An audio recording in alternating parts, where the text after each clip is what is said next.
Selamat pagi Bapak Ibu sekalian yang dikasihi oleh Tuhan Yesus Kristus, baik yang hadir di MRI Depok maupun kita sekalian yang mengikutinya secara live streaming. Pada pagi hari ini kita akan memasuki subtema yang terakhir dari tema besar kita, yaitu kemuliaan anak manusia. Subtemanya adalah anak manusia dan pengutusan Roh Kudus. Baik, mari kita berdoa meminta anugerah Tuhan sebelum kita sama-sama masuk di dalam perenungan firman Tuhan pada pagi hari ini. Bapa kami di dalam kerajaan sorga, kami bersyukur untuk kasih karunia Allah yang begitu besar, yang memelihara hidup kami dalam kebertubuhan dan jiwa kami sampai dengan hari ini. Kami sadar sebagaimana kami ada hari ini, di dalam segala kekuatan kami, itu semua karena Tuhan yang menopang kami. Dan begitu juga ketika kami mempelajari firman-Mu, kami bersyukur karena melalui firman kami boleh dihiburkan, dikuatkan dan diteguhkan iman kami kepada Kristus, Anak tunggal Bapa yang telah berinkarnasi dan telah naik ke sorga, duduk di sebelah kanan Allah Bapa di sorga. Kami berdoa biarlah ketika kami kembali merenungkan subtema yang terakhir, Engkau hadir dan memimpin kami semua, memberikan kepada kami fokus yang baik dan iman yang sungguh kepada Engkau sebagai Tuhan dan Juru Selamat kami. Terima kasih Tuhan, kami serahkan waktu di depan di dalam pimpinan dan penyertaan Tuhan semata. Dalam nama Yesus Tuhan kami berdoa, amin. Ibu-ibu, kita hari ini berfokus kepada kenaikan Kristus dan pengutusan Roh Kudus, tetapi kita tidak membicarakan lebih banyak mengenai Roh Kudus dan karyanya, karena nanti pada minggu yang akan datang dan di dalam bulan Juni yang akan datang kita akan membahasnya khusus mengenai Roh Kudus dan karyanya. Sehingga hari ini sekali lagi saya tidak berfokus kepada Roh Kudus itu sendiri, tetapi bagaimana korelasi antara kenaikan Kristus dan duduk di sebelah kanan Bapa serta pengutusan Roh Kudus. Mari kita baca dua teks Alkitab di dalam Efesus pasal 4 ayat 7 sampai ayat yang ke-10 dan Mazmur 68 ayat yang ke-19. Kita baca lebih dahulu Efesus pasal 4 ayat 7 sampai dengan ayat yang ke-10, kita baca secara bergantian. Saya baca ayat yang ganjil. Ibu-ibu yang hadir di sini baca ayat yang ke-8, ayat genap dan seterusnya. Ya, kita bergantian sampai dengan ayat yang ke-10. Efesus pasal 4 ayat yang ke-7 saya baca terlebih dahulu. Tetapi kepada kita masing-masing telah dianugerahkan kasih karunia menurut ukuran pemberian Kristus. Itulah sebabnya kata Nas, tatkala ia naik ke tempat tinggi, ia membawa tawanan-tawanan, ia memberikan pemberian-pemberian kepada manusia. Bukankah ia telah naik, berarti bahwa ia juga telah turun ke bagian bumi yang paling bawah? Ia yang telah turun, ia juga yang telah naik jauh lebih tinggi daripada semua langit untuk menurunkan segala sesuatu. Baik, lalu di dalam Mazmur 68 ayat yang ke-19 kita baca teks ini secara bersama-sama. Mazmur 68 ayat yang ke-19. 1, 2, 2, ya. Engkau telah naik ke tempat tinggi, telah membawa tawanan-tawanan, engkau telah menerima persembahan-persembahan di antara manusia, bahkan dari pemberontak-pemberontak untuk diam di sana, ya Tuhan Allah. Baik, demikian firman Tuhan. Bapak Ibu yang dikasihi oleh Tuhan Yesus Kristus, kita hanya akan merenungkan bagian firman Tuhan ini di dalam poin yang kita lihat di dalam slide, yaitu kenaikan Kristus memberikan pemberian. Ya, kenaikan Kristus memberikan pemberian. Ini adalah suatu penjelasan koneksi antara anak manusia yang telah naik dan duduk di sebelah kanan Bapa dan pengutusan Roh Kudus. Kita lihat itu di dalam surat Efesus tadi, pasal yang keempat ayat yang ke-7 sampai dengan ayat yang ke-10. Apa yang dimaksudkan dengan kenaikan Kristus yang memberikan pemberian dengan urusan pengutusan Roh Kudus ke dalam dunia ini? Nah, mari kita lihat beberapa hal di dalam ayat 7 dan ayat yang ke-10. Saya bacakan bagi kita sekalian sekali lagi. Tetapi kepada kita masing-masing telah dianugerahkan kasih karunia menurut ukuran pemberian Kristus. Ia yang dia yang telah turun, ia juga yang telah naik jauh lebih tinggi daripada semua langit untuk memenuhkan segala sesuatu. Saudara, ketika kita baca di dalam ayat yang ke-7, prinsip yang mau disampaikan oleh Rasul Paulus adalah bahwa Kristus yang naik adalah pemberi dan distributor dari karunia ilahi. Jadi saudara, ini adalah sesuatu yang begitu penting. Kristus naik berarti dia adalah pemberi dan distributor dari karunia ilahi. Dan itu berarti saudara dan saya melihat bahwa kata pemberian-pemberian di sini adalah pemberian-pemberian yang mengacu kepada karunia ilahi. Nah, saudara, ketika kita baca kata kasih karunia di dalam ayat yang ke-7, ya, kita masing-masing telah dianugerahkan kasih karunia.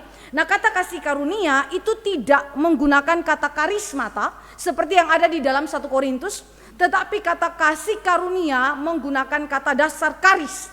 Nah, karis ini di dalam bahasa Yunani ini menekankan mengenai sumber kasih karunia ilahi. Bahwa Yesus adalah sumber kasih karunia ilahi dalam menyediakan pemberian-pemberian. Saudara yang dikasih oleh Tuhan Yesus Kristus, jika kita ingat janji Tuhan Yesus Kristus kepada para muridnya, dia berkata bahwa dia akan pergi dan kemudian dia akan mengutus Roh Kudus ke dalam dunia ini. Dan ketika saudara dan saya mengingat kalimat daripada Yesus Kristus, janji itu tidak diberikan ketika Yesus bangkit dari antara orang mati atau selama 40 hari dia berada di dalam penampakan.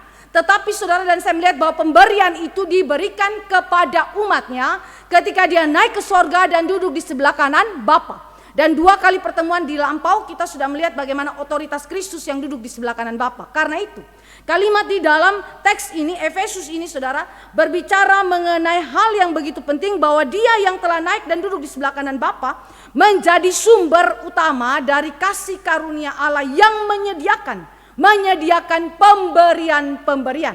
Jadi kalau saudara dan saya melihat hal ini berarti ada satu motif yang mau disampaikan oleh Rasul Paulus terkait dengan pemberian atau karunia ilahi ini. Peter O'Brien bilang begini, di dalam ayat yang ke-7 paragraf ini sebenarnya menunjukkan adanya kesatuan tema yang begitu unik yang mau ditekankan oleh Rasul Paulus, yaitu apa? Memperkenalkan motif keragaman dalam distribusi anugerah Kristus pada setiap orang percaya individual. Jadi ini berbicara mengenai apa? Keragaman dalam distribusi anugerah Kristus. Saudara, kalau kita berbicara mengenai pendistribusian, itu berarti penyaluran, ya, penyaluran pemberian-pemberian. Saudara dan saya tidak akan mendapatkan pendistribusian anugerah Kristus jika Kristus tidak pernah naik ke sorga dan duduk di sebelah kanan Bapa. Karena itu sekali lagi penekanan di dalam kata kasih karunia, karis, adalah menunjukkan kepada otoritas Kristus, kepada pribadi Kristus yang memiliki sumber kedaulatan utama di dalam pemberian ini, ya, atau karunia ilahi ini. Nah, ketika Kristus memberikan kasih karunia itu kepada umat Allah atau mendistribusikan kasih karunia itu kepada umat Allah secara individu, ini bukan bicara mengenai komunitas, tetapi bicara mengenai individu yang ada di dalam komunitas umat Allah. Nah, maka Yesus memberikan berdasarkan ukuran pemberian. Saudara, kita lihat di dalam Roma 12 ayat yang ketiga, Rasul Paulus juga membicarakan aspek yang sama. Roma pasal 12 ayat yang ketiga, tetapi dengan pembahasaan yang berbeda, tetapi esensi penekanannya itu sama. Roma 12 ayat yang ketiga, di situ dikatakan, janganlah kamu menjadi ayat yang ketiga, berdasarkan kasih karunia yang dianugerahkan kepadaku, aku berkata kepada setiap orang di antara kamu, janganlah kamu memikirkan hal-hal yang lebih tinggi daripada yang patut kamu pikirkan, tetapi hendaklah kamu berpikir begitu rupa sehingga kamu menguasai diri menurut ukuran iman yang dikaruniakan Allah kepada kamu masing-masing. Kalimat ukuran pemberian Kristus dalam Efesus pasal yang keempat ayat 7 tadi adalah kalimat yang paralel dengan Roma 12 ayat 3 bagian akhir yang dikatakan bahwa yang dikaruniakan Allah kepada kamu masing-masing menurut ukuran iman. Menurut ukuran iman adalah paralel dengan kalimat ukuran pemberian Kristus. Apa maksudnya? Jadi Paulus sedang menekankan bahwa anugerah atau karunia ilahi yang diberikan dalam ukuran yang berbeda kepada masing-masing individu. Dan pada intinya pemberian ini disebabkan distribusi Kristus yang berdaulat. Jadi saudara, apa maksudnya? Maksudnya adalah memang Allah kita yaitu Kristus itu memberikan kepada kita karunia-karunia ilahi. Tetapi di pihak lain karunia ilahi itu memiliki derajat yang berbeda satu terhadap yang lain. Saudara tidak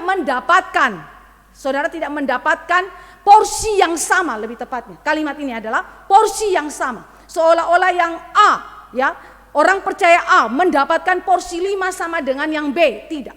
Tetapi Paulus sedang berbicara mengenai keanekaragaman porsi yang Kristus itu berikan kepada kita. Ukuran pemberian Kristus berarti ada porsi yang berbeda di antara kita. Itu sebabnya sekali lagi Paulus menekankan mengenai anugerah atau karunia ilahi ini diberikan dalam ukuran berbeda pada masing-masing individu, yang mana itu berasal daripada kedaulatan Kristus. Jadi dengan demikian implikasinya begini, ketika saudara dan saya ada di dalam gereja, dan kemudian saudara dan saya memiliki beragam karunia yang berbeda, saudara dan saya tidak dapat memandang bahwa keanekaragaman ini adalah bagian daripada pemberian Kristus yang tidak baik. Yang tidak baik, bukan saudara. Justru ini adalah sesuatu pemberian yang agung dan mulia karena berasal daripada pribadi yang duduk di sebelah kanan Bapa itu, yang sudah naik ke sorga itu. Ini adalah pemberian yang begitu indah. Nanti kita lihat pembahasan selanjutnya mengenai istilah pemberian ini. Tetapi saudara dan saya, keanekaragaman karunia adalah berkaitan langsung dengan kedaulatan Kristus yang naik dan duduk di sebelah kanan Bapa. Tidak ada pendistribusian karunia ilahi dan keanekaragaman karunia ilahi dalam porsi atau ukuran yang berbeda-beda jika Yesus tidak pernah naik ke sorga dan duduk di sebelah kanan Bapa. Jadi sekali lagi ini memiliki korelasi yang begitu penting antara kita sebagai umat Allah yang melayani dalam beragam karunia dengan Kristus yang naik ke sorga dan duduk di sebelah kanan Bapa. Tetapi bagaimanakah ini nanti kaitannya dengan pemberian Roh Kudus, nanti kita akan lihat lebih lanjut. Nah, Peter O'Brien menegaskan kalimat ini sekali lagi di dalam penafsiran. Dia berkata begini, khusus di dalam ayat yang ke-10. Ya, kita juga bisa lihat itu perbandingannya dengan ayat yang ke-7 yang barusan kita baca tadi. Ini dikatakan bahwa Kristus dalam kedaulatannya mendistribusikan karunia-Nya kepada semua anggota-anggota tubuhnya. Jadi ketika Yesus sebagai pribadi yang membawa pemberian-pemberian, karunia ilahi ini tidak diberikan hanya kepada kelompok elit tertentu. Itu sebabnya saya katakan objek daripada kasih karunia di dalam ayat yang ke-7 kepada masing-masing, kita masing-masing. Jadi kalau kita masing-masing berarti implikasinya apa? Implikasinya berarti individu-individu orang percaya di segala zaman mendapatkan karunia ini daripada Kristus. Dan saudara dan saya mulai mengingat tentang pekerjaan Roh Kudus di dalam ministry, pelayanan yang memberikan karunia-karunia yang sudah berlangsung di dalam perjanjian lama dan berlangsung juga dalam perjanjian baru, tetapi dengan cara yang baru. Dengan cara yang baru, kenapa saudara? Cara yang baru ini berkaitan dengan inkarnasi Kristus dan berkaitan dengan apa? Peninggian Kristus, perendahan dan peninggian Kristus saudara. Itu sebabnya disebut sebagai cara yang baru. Ministry, karunia-karunia rohani atau karunia ilahi sudah diberikan oleh Allah di dalam perjanjian lama. Tetapi perbedaannya adalah di dalam aspek ini. Karunia PL adalah karunia yang diberikan ketika Kristus belum berinkarnasi. Tetapi waktu saudara dan saya ada dalam perjanjian baru, diberikan di dalam konteks yang baru, di dalam pemenuhan, penggenapan yang lebih besar dan lebih limpah lagi, yaitu apa? Ketika Kristus naik ke sorga dan duduk di sebelah kanan Bapa. Selesai misi dia di bumi ini dan di dalam peninggian dia di sorga.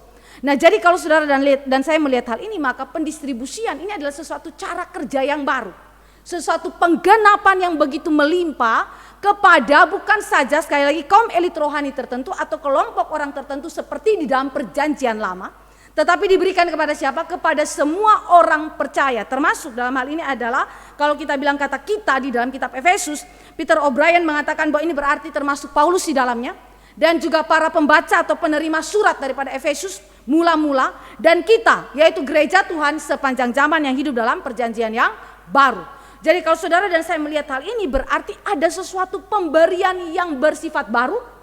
Baru bukan karena secara esensinya baru. Karena tadi saya katakan tadi ministry, karunia ilahi sudah diberikan di dalam PL. Tetapi di dalam cara kerja yang baru. Yang satu dalam perjanjian yang lama dalam keterbatasan. Yang satu di dalam perjanjian baru di dalam penggenapan dan pendistribusian yang melimpah. Tanpa kecuali diberikan kepada setiap kita.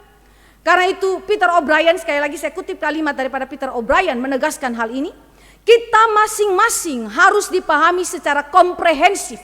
Secara komprehensif karena ini termasuk Paulus dan semua pembaca orang percaya mula-mula yang tidak luput daripada kasih karunia itu, termasuk kita hari ini ya, seperti yang tadi saya sudah katakan.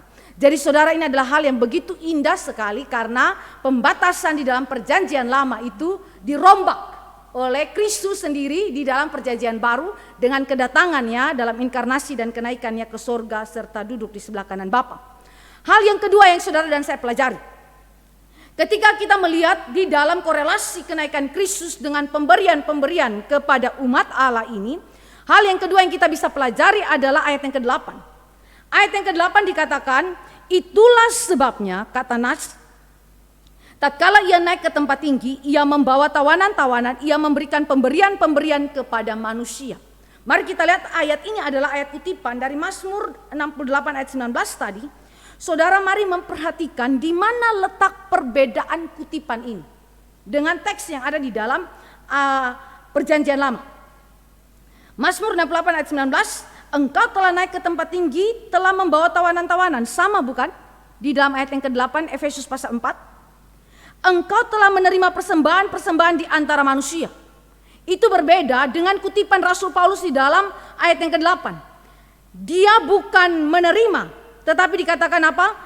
Ia memberikan pemberian-pemberian kepada manusia. Ini letak perbedaan. Dan kemudian ada kalimat yang diabaikan oleh Rasul Paulus, bahkan dari pemberontak-pemberontak untuk diam di sana, ya Tuhan Allah. Nah, jadi kutipan Rasul Paulus ini bermaksud untuk apa? Kenapa ada perbedaan di dalam kutipan Rasul Paulus dan juga di dalam perjanjian lama? Kutipan Rasul Paulus ini, saudara, yang berbeda itu tidak ada dalam Masoretic Text. Masoretic Text adalah tulisan Alkitab Ibrani perjanjian lama dalam bahasa Ibrani. Itu tidak tercantum di dalam Masoretic Text. Jadi kalau saudara lihat dalam kutipan ini, maka ada timbul tuduhan kepada Rasul Paulus yang berkata bahwa Rasul Paulus ini sembarangan mengutip ayat-ayat dan kemudian menambah-nambahkan semaunya dia. Apakah memang benar Rasul Paulus itu menambah-nambahkan semaunya dia? Apakah ini tidak memiliki maksud? Dan kita percaya bahwa di dalam Timotius berkata bahwa segala tulisan diinspirasikan oleh Roh Kudus. Apakah ini dimaksudkan bahwa Paulus itu tidak diinspirasikan oleh Roh Kudus sehingga dia mengubah teks Ibrani dengan sewenang-wenang? Saudara, ada maksudnya. Jadi saudara dan saya ketika membaca di dalam perjanjian baru, kutipan-kutipan perjanjian baru kadang-kadang ada yang mengabaikan kutipan seluruhnya di dalam perjanjian lama. Ada bagian-bagian yang diabaikan, ada bagian-bagian yang sepertinya tanda petik ditambahkan di dalamnya atau diubah tanda petik ya. Ada sesuatu yang kemudian mau dimaksudkan di situ. Tentu saudara dan saya harus ingat kalimat daripada Paulus di dalam Timotius bahwa segala tulisan diinspirasikan Roh Kudus termasuk di dalam kutipan ini. Nah, saudara, mari kita mulai melihat bagaimana konsep ini dikaitkan dengan kenaikan Kristus dan pengutusan Roh Kudus. Mazmur 68 kita lihat sebentar di dalam konteksnya. Ini adalah sebuah seruan kepada Allah untuk menolong umat Allah. Ya. Kalau kita lihat misalnya ayat 2 sampai dengan ayat 4 Mazmur 68 itu berbicara mengenai seruan. Dan kemudian dia dipuji ayat 5 sampai ayat yang ke-7 untuk tindakannya di masa lalu yang telah menyelamatkan dan memelihara umatnya. Jadi itu berarti Mazmur 68 bicara mengenai apa? Mengenai pemeliharaan Allah atas umat Allah. Mengenai pemeliharaan Allah atas umat Allah. Ketika umat Allah berseru minta tolong. Ketika umat Allah berada dalam situasi yang begitu sukar. Mereka berseru, Tuhan tolong kami. Luputkanlah kami, lepaskanlah kami dari penderitaan kami. Dan Allah di dalam kedaulatannya yang begitu hebat datang, turun dan kemudian menyelamatkan umatnya. Saudara, ini adalah suatu hal yang begitu indah karena ketika saudara baca dalam Mazmur 68, Mazmur 68 menyajikan cara Allah memelihara dan menjawab seruan umat Allah yang meminta pertolongan dengan cara apa? Melakukan peperangan di mana dia masuk di dalam situasi kehidupan umat Allah dan kemudian dia berperang melawan musuh-musuh umat Allah dan menyelamatkan umat Allah melalui peristiwa Eksodus. Jadi peristiwa Eksodus di dalam Mazmur 68 digambarkan seperti peperangan, konteks berperang. di mana Allah itu hadir masuk ke dalam situasi peperangan yang ada. Nah, kalau saudara dan saya ingat di dalam konteks ketika kita berbicara mengenai anak manusia di awan-awan, itu adalah kalimat yang berbicara konteksnya peperangan, ya. Kalau kita bandingkan misalnya juga di dalam tradisi daripada agama kafir yang ada di dalam Timur Dekat kuno, mereka juga melihat misalnya orang Kanaan, Allah itu ada di awan-awan, ya, berkendara awan-awan dan menunjukkan ini adalah pahlawan perang. Nah, konteks ini saudara dan saya melihat bahwa ternyata di dalam Mazmur 68 juga sedang membicarakan Allah, menggambarkan Allah itu di dalam konteks peperangan. Jadi Exodus adalah jawaban pemeliharaan Allah kepada umat Allah yang berseru minta pertolongan kepadanya. Dan Allah berperang di depan umatnya, sehingga dalam ayat 9 sampai ayat yang ke-10 dalam Mazmur 68 dikatakan bahwa Gunung Sinai itu bergoyang. Gunung Sinai bergoyang, lalu ayat 13 sampai dengan ayat 16 dalam Mazmur 68 bicara mengenai apa? Raja-raja segala tentara itu melarikan diri ketika melihat Allah maju dan berperang dan memberikan kemenangan bagi umat Allah. Nah, saudara yang dikasih oleh Tuhan Yesus Kristus, ini adalah cerita yang digambarkan dalam bahasa puisi. Dan bahasa puisi itu sekali lagi di dalam konteks peperangan militer, ya. Jadi saudara, ini adalah sesuatu yang begitu penting karena nanti menggambarkan bagaimana kemenangan Kristus dan kemahakuasaan Dia ketika Dia naik ke sorga dan duduk sebelah kanan Bapa, termasuk dengan Dia memberikan pemberian-pemberian kepada umatnya. Nah, kembali ke dalam konteks di dalam Mazmur 68, setelah Allah itu menghabisi musuh-musuh dari Israel, dan kemudian Dia ada di Gunung Sinai, raja-raja dan tentara yang melarikan diri, maka kita lihat di dalam ayat yang ke-19 dan ayat yang ke-18 daripada Mazmur 68, cerita mengenai apa? Mengenai Gunung Sion, dan kita tahu Gunung Sion itu ada di mana? Gunung Sion ada di Yerusalem. Ditetapkan Allah sebagai tempat di mana Allah bertahta, Allah itu hadir secara khusus di sana. Dan kemudian ketika Allah datang dari Gunung Sinai, saudara, ini adalah sebuah perarakan kemenangan seorang raja yang memasuki wilayah kekuasaan dia, yaitu Gunung Sion di Yerusalem. Gunung Sion di Yerusalem, Allah itu memasukinya. Allah datang dari Sinai masuk ke tempat kudusnya, dan dalam perarakan itu, ya, digambarkan seperti Dia naik ke tempat yang tinggi dan membawa tawanan-tawanan. Saudara, kalau memperhatikan di dalam perjanjian lama, gunung itu digambarkan di atas. Sehingga orang kalau ke gunung pakai apa? Mendaki ke gunung. Jadi itu berarti naik ke atas. Nah, waktu Allah dari Gunung Sinai digambarkan oleh pemazmur, itu digambarkan seperti pahlawan perang yang sudah menang peperangan. Sekarang dia memasuki lokasi tempat dia memerintah di sana, yaitu Gunung Sion di Yerusalem. Dan dia diarak dengan sesuatu yang begitu besar, dengan kemenangan yang begitu luar biasa. Dia pergi dan duduk di Gunung Sion itu dengan membawa tawanan-tawanannya, ya. Itu sebabnya di dalam ayat yang ke-19 kita lihat bahwa kalimat ini merujuk kepada naiknya Allah di Sion. Allah naik ke Sion sebagai raja yang menang dan membawa para tawanannya, dan dalam prosesi kemenangan saat berjalan menuju tempat yang kudus. Jadi saudara, ini adalah penggambaran secara puitis yang ada di dalam Mazmur.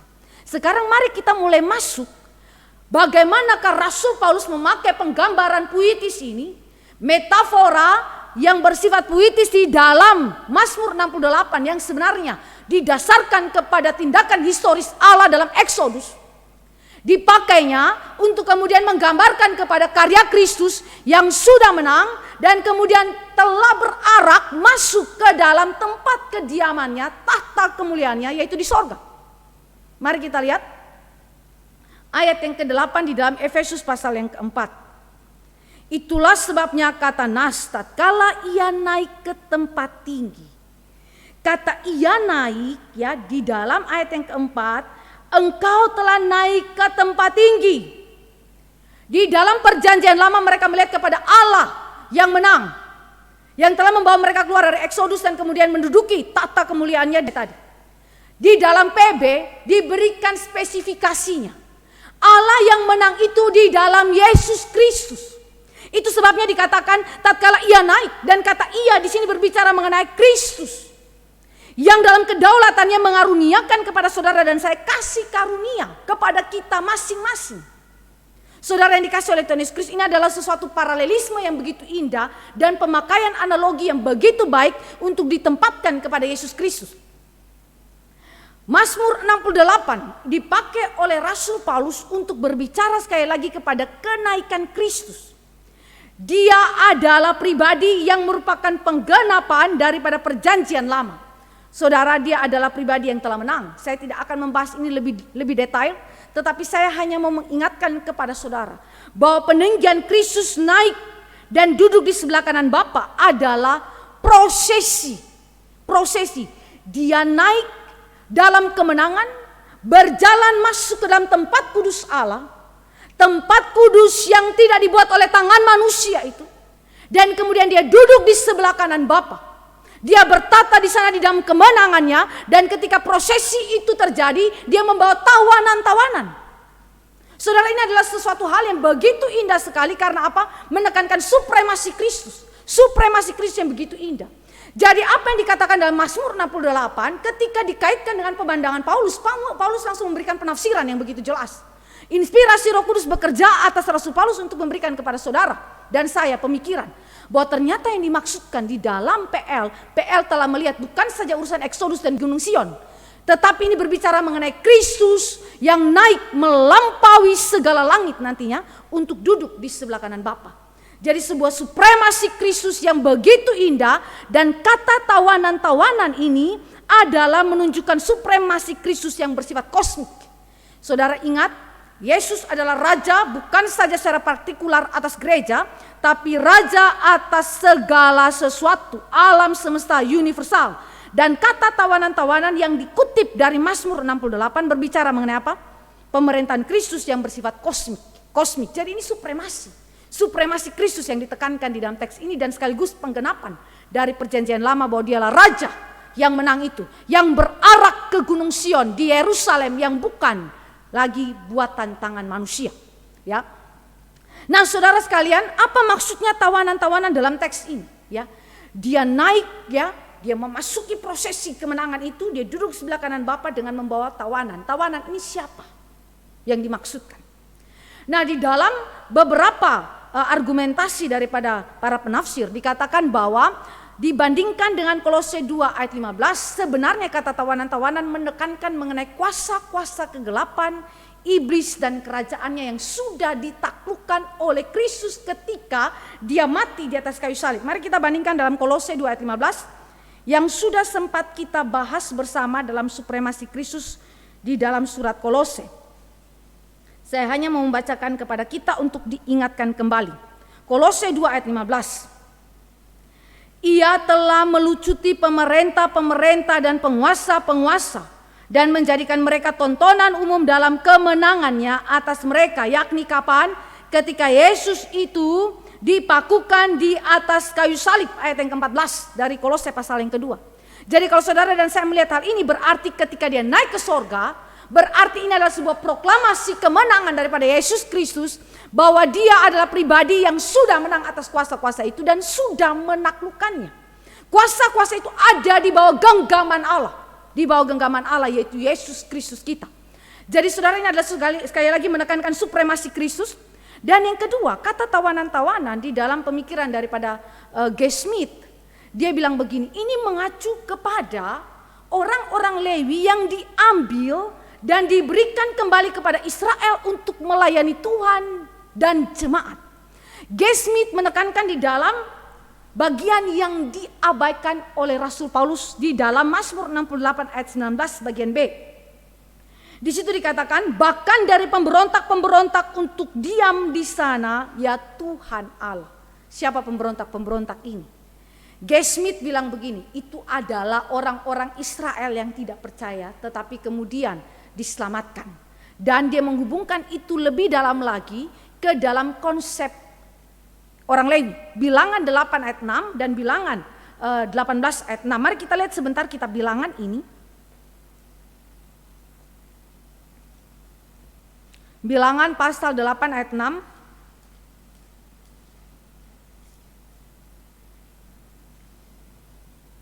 Saya bacakan bagi kita pentabisan orang Lewi ya, kisah tentang orang Lewi. Ambillah orang Lewi dari tengah-tengah mereka, dari tengah-tengah orang Israel dan tahirkanlah mereka. Di situ dikatakan apa? Ambillah mereka orang Lewi. Lalu kemudian ayat yang ke-14, bilangan 8. Demikianlah harus engkau mentahirkan mereka dari tengah-tengah orang Israel supaya orang Lewi itu menjadi kepunyaanku. Lalu kemudian pasal 18 kitab bilangan ayat yang ke-6. Bilangan 18 ayat yang ke-6, di situ dikatakan, sesungguhnya aku ini telah mengambil saudara-saudaramu orang Lewi dari tengah-tengah orang Israel sebagai pemberian. Mengambil, lalu kemudian sebagai apa? Pemberian. Pemberian kepada siapa? Kepada Israel. Sebagai orang yang diserahkan kepada Tuhan untuk melakukan pekerjaan pada kemah pertemuan. Jadi G. Smith memandang bahwa kalimat ini di dalam ayat 8 pasal 4 kitab Efesus, ia memberikan pemberian-pemberian kepada manusia, sebenarnya tidak berkontradiksi dengan Mazmur 68 ayat 19 yang mengatakan bahwa engkau telah menerima persembahan-persembahan di antara mereka. Nah, apa yang diterima dari manusia? Apa yang diambil dari manusia? Yaitu orang Lewi tadi. Mereka adalah bagian daripada orang Israel. Mereka juga adalah pemberontak-pemberontak kepada Allah, tetapi dikuduskan oleh Allah bagi Allah, melayani Allah, dan diberikan kembali kepada siapa? Diberikan kembali kepada Israel sebagai pemberian untuk apa? Melayani Israel. Jadi dalam hal ini Smith tidak melihat bahwa tawanan-tawanan ini mengacu hanya kepada kuasa kegelapan. Tapi Smith berbicara ini kepada orang-orang percaya yang ditetapkan Allah, yang dipilih Allah untuk melayani umat Allah. Seperti yang dijelaskan nanti di dalam ayat 11 sampai dengan ayat 16 dari Efesus pasal 4. Jadi saudara yang dikasih oleh Tuhan Yesus Kristus, implikasinya apa? Kemenangan Kristus, supremasi Kristus. Saudara dan saya bisa melihat di dalam dua kacamata ini.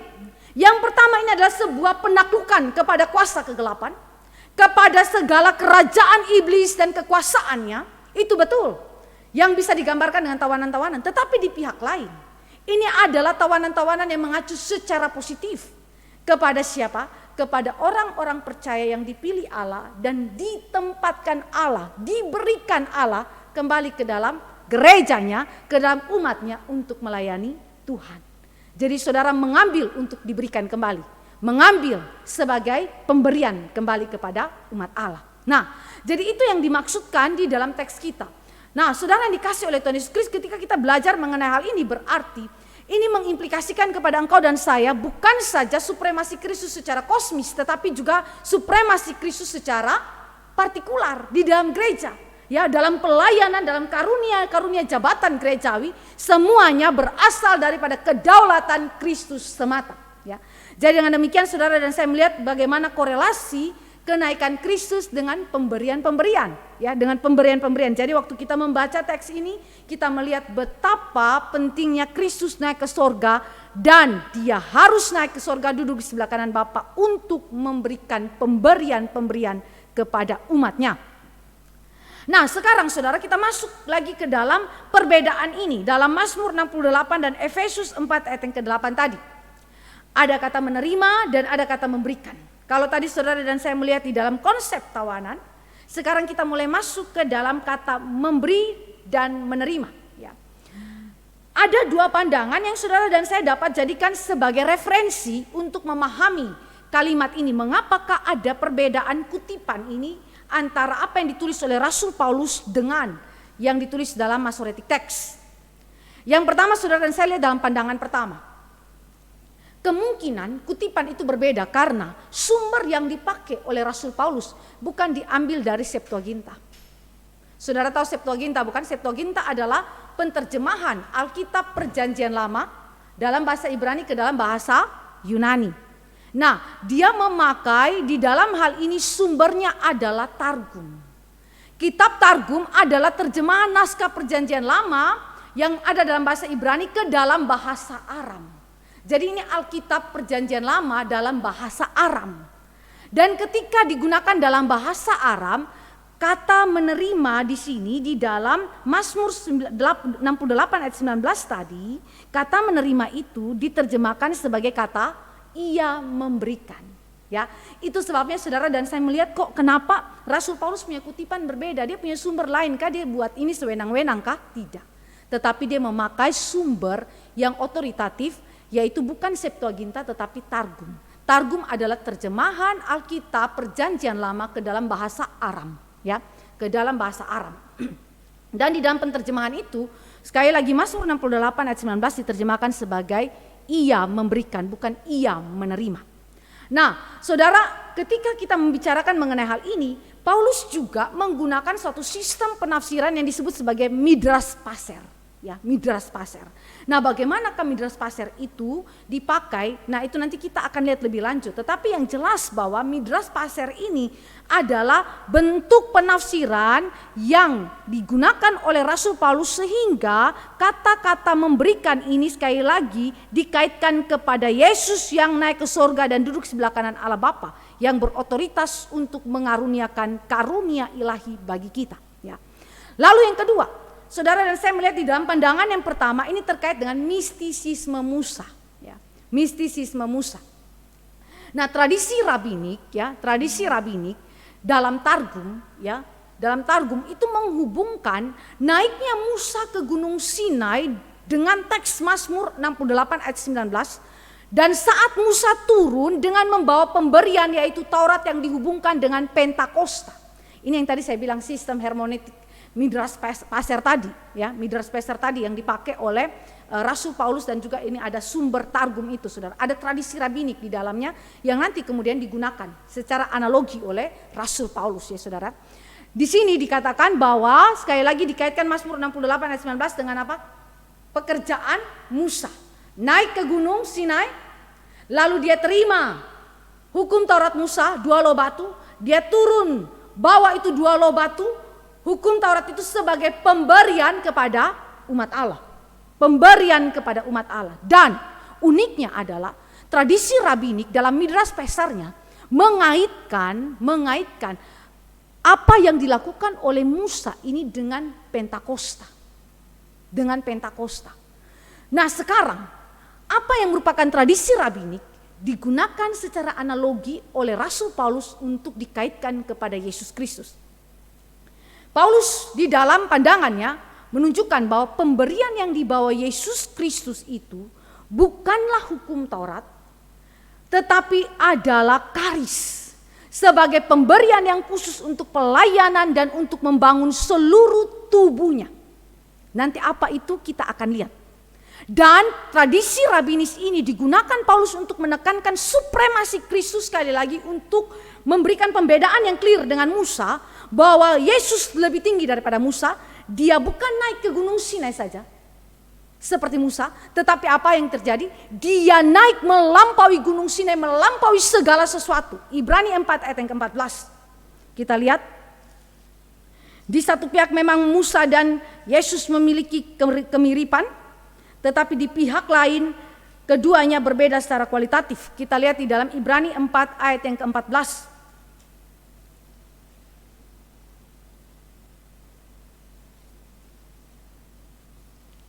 Saya bacakan bagi kita ayat 14. Karena kita sekarang mempunyai imam besar agung yang telah melintasi semua langit, yaitu Yesus anak Allah, baiklah kita teguh berpegang pada pengakuan iman kita. Kalau tradisi rabinik melihat Mazmur 68 ayat 19 seperti Musa yang naik ke gunung Sinai, Paulus bilang, ini Musa kedua melampaui Musa pertama. Yaitu dia bukan saja urusan hal memberikan Torah, tetapi dia adalah pribadi yang telah naik melampaui gunung Sinai itu, yaitu apa? Ke sorga. Ke sorga, melintasi semua langit. Lalu pasal 7 ayat 26 daripada Ibrani, pasal 7 ayat yang ke-26, di situ dikatakan, sebab imam besar yang demikianlah yang kita perlukan, yaitu yang saleh, tanpa salah, tanpa noda, yang terpisah dari orang-orang berdosa dan lebih tinggi daripada tingkat-tingkat sorga. Lebih tinggi daripada tingkat-tingkat sorga. Artinya Yesus memang sudah sampai kepada tempat yang tertinggi. Tertinggi. Jadi ini adalah menunjukkan sekali lagi supremasi Kristus. Saudara lihat ya keunikan daripada Rasul Paulus ya. Dia punya penafsiran itu memberikan terobosan yang begitu baru kepada orang-orang Yahudi. Yang hari itu hanya memandang urusan hanya kepada Musa. Tapi Paulus membawa orang Yahudi sampai kepada penggenapan yang melampaui Musa pertama, yaitu Musa kedua, yaitu Yesus Kristus. Dan itu adalah berkaitan dengan kenaikan Yesus dan duduk di sebelah kanan Allah Bapa. Nah sekarang berkaitan dengan Pentakosta. Kenapa tradisi rabinik kok menafsirkan hal Musa menerima loh batu dan kemudian memberikan itu kepada Israel dengan Pentakosta? Bahwa Pentakosta adalah hari peringatan untuk hal ini. Itu di dalam tradisi rabinis terkait dengan mistisisme Musa ini dalam sistem penafsiran yang tadi saya katakan. Nah, ketika itu dipakai oleh Rasul Paulus, Paulus bilang begini, ini merupakan sebuah analogi yang mana seperti Musa menerima Taurat dan memberikannya kepada Israel. Demikian juga Kristus menerima Roh Kudus dan memberikannya kepada umatnya untuk menuliskan hukum Allah dalam hati mereka, dan melalui para gembala yang ditetapkannya, ayat 11, para gembala adalah pejabat-pejabat gerejawi, untuk mengajarkan kebenaran kepada umatnya. Mari kita lihat ya, ini adalah sebuah analogi yang dibicarakan oleh Rasul Petrus pada hari Pentakosta. Kita lihat Kisah Rasul pasal 2 ayat yang ke-33. Paulus berbicara analogi ini, tetapi Petrus memberikan kepada kita khotbah yang penting sekali mengenai Yesus menerima Roh Kudus dan mengutusnya bagi umatnya. Ayat yang ke-33, Kisah 2. Dan sesudah ia ditinggikan oleh tangan kanan Allah. Ditinggikan oleh tangan kanan Allah. Berarti Yesus pasif, lalu Allah Bapa yang meninggikan dia. Dan menerima Roh Kudus yang dijanjikan itu. Roh Kudus adalah janji Allah Bapa dari perjanjian lama. Tetapi Roh Kudus juga adalah janji Yesus Kristus kepada para muridnya. Dan ketika dia naik ke sorga, Petrus menjelaskan, dia menerima Roh Kudus yang dijanjikan itu, maka dicurahkannya apa yang kamu lihat dan dengar di sini. Jelas ya saudara ya? Analogi yang dijelaskan oleh Efesus adalah sesuatu yang berpadanan dengan khotbah Simon Petrus di dalam Kisah Rasul 2 ayat 33. Yesus menerima Roh Kudus untuk memberikannya kepada umat Allah.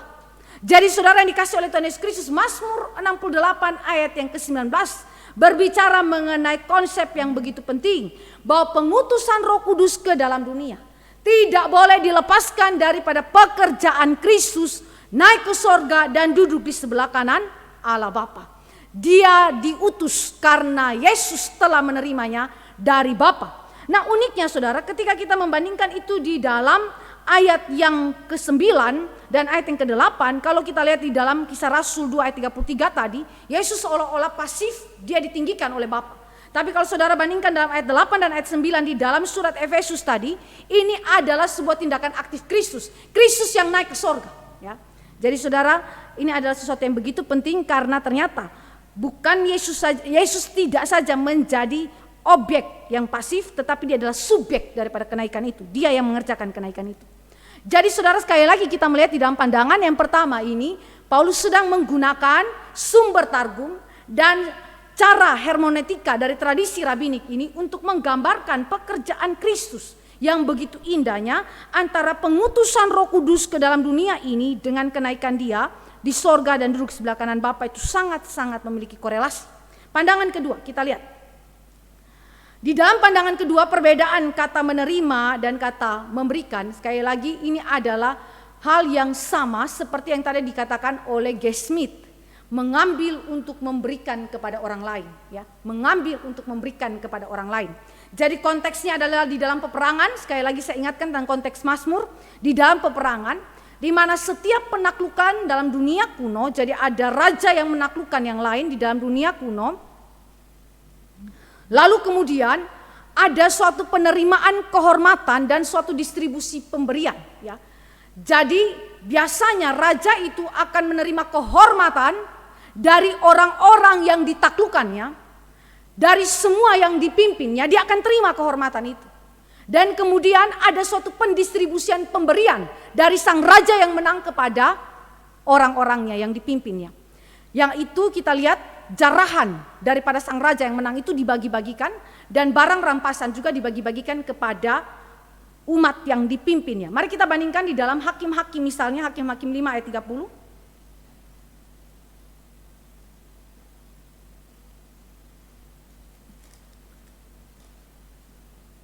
Hakim-Hakim 5 ayat yang ke-30. Di situ dikatakan, bukankah mereka mendapat jarahan dan membagi-baginya, gadis seorang dua untuk setiap orang, jarahan kain berwarna sehelai dua untuk Sisera, jarahan kain sulaman aneka warna sehelai dua untuk leherku. Jadi ada apa di situ? Pembagian, ya, jarahan dari orang yang menang, raja yang menang, ya. Dan kemudian kita bisa bandingkan juga dalam 1 Samuel 30. 1 Samuel pasal yang ke-30 ayat 26 sampai dengan ayat yang ke-31.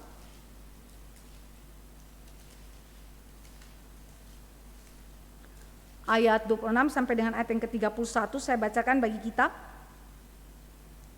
Ketika Daud sampai ke Ziklag, dikirimnyalah sebagian dari jarahan itu kepada para tua-tua di Yehuda, kepada teman-temannya dengan pesan, inilah pemberian kepadamu dari jarahan yang dirampas dari musuh Tuhan, yakni kepada yang di Betel, kepada yang di Ramot di tanah selatan, kepada yang di Yatir, kepada yang di Aror, kepada yang di Sifmot, kepada yang di Estemoa, kepada yang di Rakhal, kepada yang di kota-kota orang Yerahmeel, kepada yang di kota-kota orang Keni, kepada yang di Horma, kepada yang di Bos Asan, kepada yang di Atak, kepada yang di Hebron, dan kepada segala tempat di mana Daud dengan orang-orang yang mengembara. Jadi kalau saudara dan saya lihat di situ Daud menang perang, lalu Daud bagi jarahan yang dia dapatkan ketika dia berperang dan memenangkan itu dari musuhnya. Lalu Kisah 2 ayat yang ke-33 tadi yang saudara dan saya baca itu, saudara dan saya lihat bahwa konteks itu adalah konteks yang dipakai di dalam situasi seperti yang dialami oleh Daud ini. Jadi saudara, berarti Rasul Paulus sedang membicarakan mengenai Kristus yang telah naik, dia sudah menaklukkan segala sesuatu dan dia berotoritas, berdaulat untuk memberikan pemberian-pemberian. Dan pemberian-pemberian itu, karunia ilahi itu diberikan melalui siapa yang diutus ke dalam dunia ini? Pada hari Pentakosta, Roh Kudus. Roh Kudus, Musa kedua, memberikan kepada saudara dan saya berdasarkan karya penebusan dia yang telah menang total atas segala kuasa dosa, maut, dan iblis. Dan sekarang dia telah berarak masuk ke dalam tahta dia, kedudukan dia di sorga yang kekal di sebelah kanan Bapa. Dia sudah berotoritas. Dan di dalam kemenangannya dia memberikan kepada saudara dan saya sesuatu yang begitu penting bagi gereja. Kalimat daripada pendeta Stephen Tong, pemberian yang terbaik bagi dunia itu Yesus. Tetapi pemberian yang terbaik bagi gereja itu adalah Roh Kudus. Sehingga saudara dan saya melihat bahwa betapa begitu ajaibnya kuasa Kristus dan kasih Kristus yang begitu indah dalam hidup kita, sehingga dia menggenapkan perjanjian lama dengan begitu baiknya dalam seluruh pekerjaannya. Dan berdasarkan otoritas inilah dia mengaruniakan rohnya. Supaya apa? Supaya saudara dan saya sebagai tubuh Kristus dapat menjalankan fungsi sebagai tubuh Kristus seperti yang dikehendakinya. Hal yang ketiga, yang terakhir yang kita lihat di dalam pekerjaan Kristus terkait dengan pengutusan Roh Kudus ke dalam dunia. Saudara dan saya lihat di dalam ayat yang ke-10. Saya baca dari ayat yang ke-9. Bukankah ia telah naik, berarti bahwa ia juga telah turun ke bagian bumi yang paling bawah. Ia yang telah turun, ia juga yang telah naik jauh lebih tinggi daripada semua langit untuk memenuhkan segala sesuatu. Nah saudara dan saya melihat hal ini mengenai apa tujuan kenaikan Kristus ke dalam sorga. Kita lihat di dalam teks kita, memenuhkan segala sesuatu, ya, memenuhkan segala sesuatu. Nah setelah inkarnasi, kalau saudara dan saya lihat di dalam ayat yang ke-9, di situ dikatakan bahwa ia juga telah turun ke bagian bumi yang paling bawah. Ada orang yang berkata bahwa bagian bumi yang paling bawah ini kemungkinan dia pergi ke neraka. Tapi sekali lagi ini adalah sesuatu yang tidak berdasar, karena teks ini tidak sedang membicarakan mengenai hal neraka. Tetapi teks ini sedang membicarakan mengenai inkarnasi Yesus ketika dia turun dari sorga dan kenaikan Kristus ke sorga. Jadi setelah Yesus itu inkarnasi dengan statement Rasul Paulus telah turun ke bagian bumi yang paling bawah, Kristus naik jauh lebih tinggi daripada semua langit. Nah, kata semua di dalam teks ini, saudara, kata semua langit ini mengindikasikan pandangan Yahudi pada zaman itu. Pandangan Yahudi pada zaman itu menunjukkan bahwa ada sejumlah langit. Ya, kalau kita bandingkan misalnya 2 Korintus 12 ayat 2. Di dalam 2 Korintus pasal yang ke-12 ayat 2. Saya bacakan bagi kita sekalian.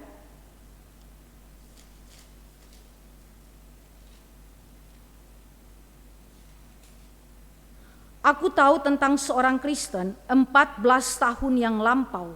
Entah di dalam tubuh aku tidak tahu, entah di luar tubuh aku tidak tahu.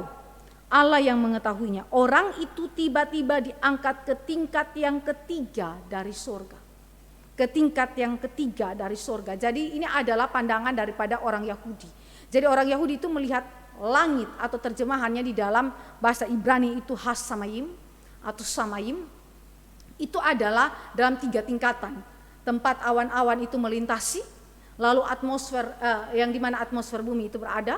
Lalu tingkat kedua itu adalah luar angkasa yang kita mengerti tempat daripada bintang-bintang, planet-planet. Dan kemudian tingkat ketiga adalah tempat kediaman Allah di surga. Nah, ketika saudara dan saya melihat ini, ketika Yesus berkata dia telah melintasi semua langit, berarti di dalam kacamata orang Yahudi melihat Yesus bukan hanya manusia saja, tetapi seharusnya dengan kalimat ini melintasi semua langit, orang Yahudi dibawa untuk melihat Yesus sebagai pribadi anak Allah. Pribadi anak Allah, dia adalah Allah, dia bukan sekedar manusia biasa.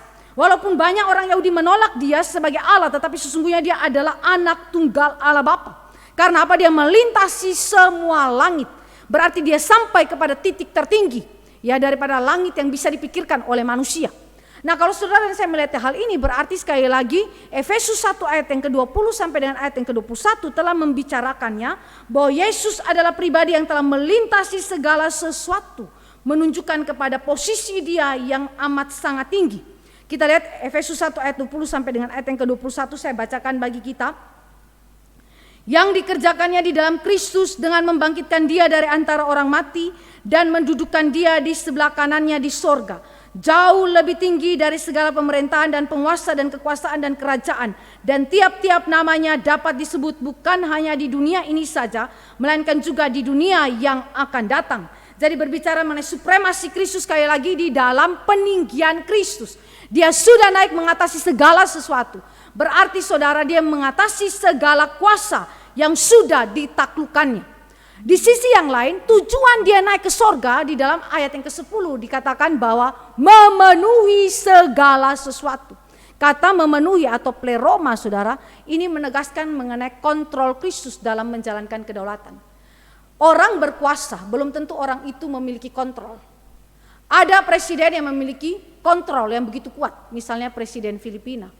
Saudara, kemarin kami itu tertawa melihat video daripada presiden Filipina, tertawa dalam arti tergelitik dengan kalimat dari beliau yang mengatakan ucapan selamat Natal kepada para kriminal, kepada orang-orang yang menjalankan narkoba, kepada para koruptor dan yang lain-lain. Tapi dia bilang begini, jika Anda masih mengganggu keadaan daripada bangsa Filipina, ini adalah ucapan selamat Natal terakhir bagi Anda. Wah, waktu kami dengar itu ucapan selamat Natal pertama, wah begitu indah ya. Saya orang biasa, saya mau mengucapkan selamat Natal bagi para kriminal yang melakukan narkoba, yang koruptor dan lain-lain. Sepertinya biasa ya kalimat itu. Begitu ending, dia letakkan otoritas dia. Jika Anda masih mengganggu Filipina, maka ini adalah ucapan selamat Natal terakhir bagi Anda. Wah, ini otoritas, saudara. Bukan sekedar otoritas pemilik kuasa, saudara, tetapi dia pegang kontrol. Dan itu dipastikan bahwa orang-orang yang melakukan kriminalitas seperti ini mendapatkan eksekusi mati. Dan eksekusi matinya saudara bisa baca catatan bagaimana pengeksekusian mati terhadap orang-orang yang melakukan kejahatan-kejahatan sedemikian. Narkoba, koruptor dan lain-lain, mengerikan saudara. Waktu saya baca itu aduh, betul-betul ini orang ngomong bukan asal ngomong ya. Dia bukan sekedar punya kuasa sebagai seorang presiden, tapi dia punya kuasa dalam mengendalikan.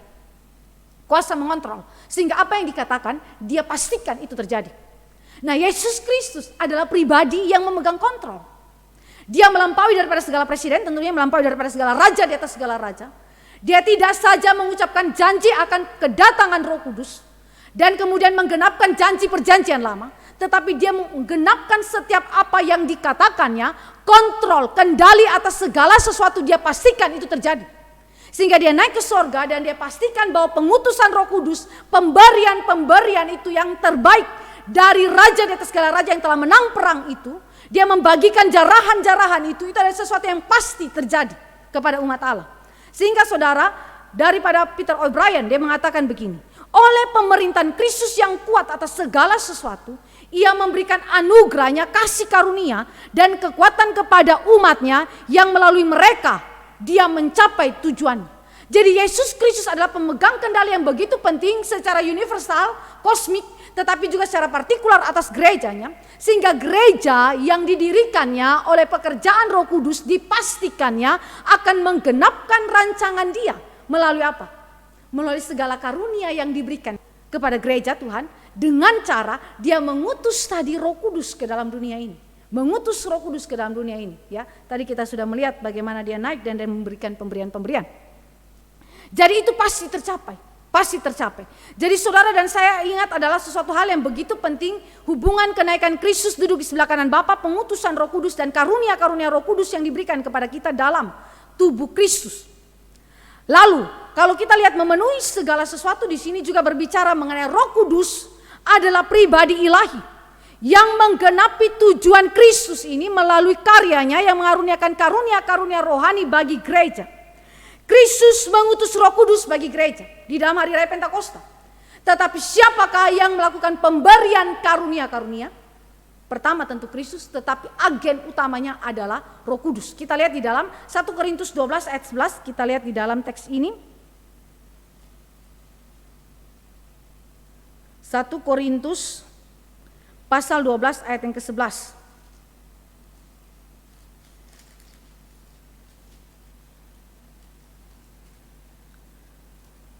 Saya bacakan bagi kita ayat yang ke-11. Tetapi semuanya ini dikerjakan oleh Roh yang satu dan yang sama, yang memberikan karunia kepada tiap-tiap orang secara khusus seperti yang dikehendakinya. Di satu pihak Roh Kudus adalah pribadi yang diutus Kristus. Tetapi di pihak lain Paulus menegaskan dalam pasal 12 ayat yang ke-11 ini bahwa Roh Kudus adalah pribadi ilahi yang memungkinkan karunia-karunia, beragam karunia dengan ukuran yang Kristus sudah tetapkan, porsi yang Kristus sudah tetapkan, beraneka ragam itu terjadi, terrealisasi dalam tubuh Kristus. Kalau saudara dan saya melihat hal ini berarti peranan Roh Kudus memiliki hal yang begitu signifikan bagi pertumbuhan gereja. Pertama bagi berdirinya gereja, tetapi juga bagi pertumbuhan gereja itu. Bagaimana gereja itu harus berjalan di dalam dunia ini mencapai apa yang Yesus itu tetapkan. Tentu saudara dan saya lihat itu di dalam pelayanan ministry tentunya. Nanti kita akan lihat itu dalam ayat 11 sampai ayat 16 misalnya kita bahas di dalam pekerjaan-pekerjaan Roh Kudus di dalam gereja. Tetapi saudara dan saya melihat betapa pentingnya korelasi ini. Roh Kudus tidak akan mengerjakan semua hal itu jika dia tidak diutus oleh Kristus yang telah naik dan duduk di sebelah kanan Allah Bapa. Jadi sekali lagi penegasan ini memberikan kepada kita satu konsep yang penting. Kemuliaan anak manusia, dia naik dan duduk di sebelah kanan Bapa, tidak boleh dilepaskan daripada karunia ilahi yang diberikan kepada umat Allah melalui pengutusan Roh Kudus ke tengah-tengah dunia ini, khususnya kepada gerejanya, dan melalui pengutusan Roh Kudus dia memberikan karunia-karunia, beragam karunia kepada gereja untuk menjalankan tugas masing-masing mereka di dalam unity, kesatuan tubuh Kristus bagi kemuliaan nama Kristus saja. Jadi saudara, biarlah firman Tuhan hari ini membuat kita semakin dikuatkan tentang hal pengutusan Roh Kudus yang tidak boleh dipisahkan daripada karya Kristus itu sendiri. Biarlah kita memandang kenaikan Kristus dan Pentakosta di dalam korelasi yang benar, dan semakin diteguhkan lagi di dalam iman kita bahwa kehidupan gereja bergantung sepenuhnya kepada kepala gereja yang mengutus Roh Kudus dalam kehidupan gereja. Mari kita berdoa. Bapa dalam kerajaan surga, kami datang kepada Tuhan bersyukur untuk kasih karunia Allah yang begitu besar. Pemberian yang tidak pernah kami duga, kami pikirkan. Tetapi Engkau berikan itu kepada gerejamu, yaitu Roh Kudus. Dan kami bersyukur karena pemberian ini tidak dilepaskan dari peninggian Kristus. Tolong kami untuk semakin menghormati Kristus dan pekerjaan Roh Kudus dalam hidup kami. Tolong kami untuk menghargai setiap karunia-karunia yang Allah berikan sebagai penyataan daripada kemuliaan yang Yesus berikan. Kami sadar bahwa segala karunia yang kami miliki bersumber dari Kristus dan untuk kemuliaan Kristus. Kiranya semuanya ini membuat Engkau memberikan kepada kami kekuatan untuk kami dapat mengerjakan setiap bagian kami di dalam gereja ini bagi kemuliaan nama Tuhan saja. Terpujilah nama-Mu Tuhan, dalam nama Yesus Kristus Tuhan kami berdoa dan mengucap syukur. Amin.